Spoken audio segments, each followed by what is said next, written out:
អូនហើយឃើញថ្មីដែលឡើងប្រាក់ភ្លោហ្នឹងគឺសិតតែចៅទួតទាំងអស់ចៅទួតហើយខ្ញុំអ្នកថតនេះចៅ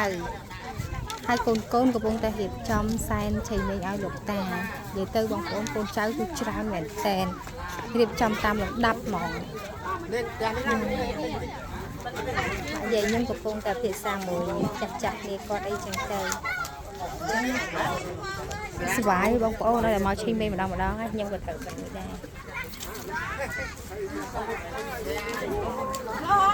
លុយចៃទៅយកមកលីទៅដល់ទៀតទេកូន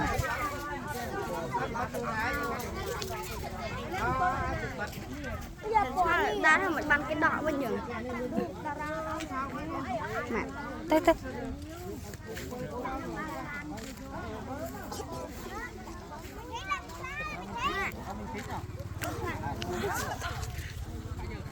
ទីតងហ្នឹងនោះព្រោះឲ្យម្ចាស់តឹងចាក់ដីកូន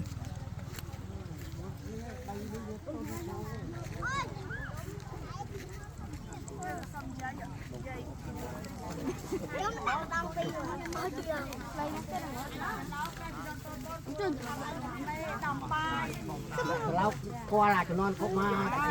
พกสู้เราจะยมเลย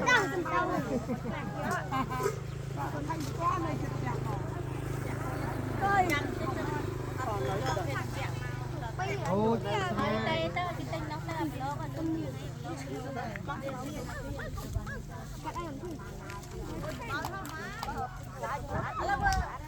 เป็นจุดเลือดอะพี่เลือดมาพร้อมแล้ว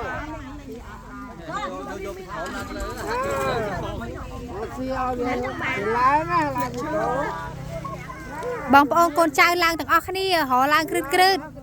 ឡើងតែភាពមានបានឡើងសាក់ធំទៅអ្នកធ្វើការរលើបានច្រើនខ្ញុំសុំ KK នេះតែប្រាថ្នាអត់បានក៏រឿងប្រឹងដល់រដែរ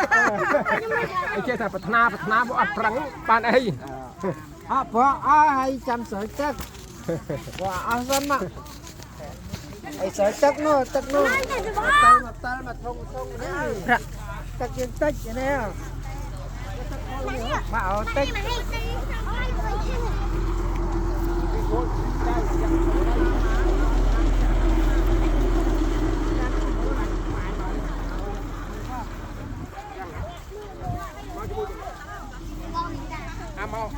ឡានជួយជិះ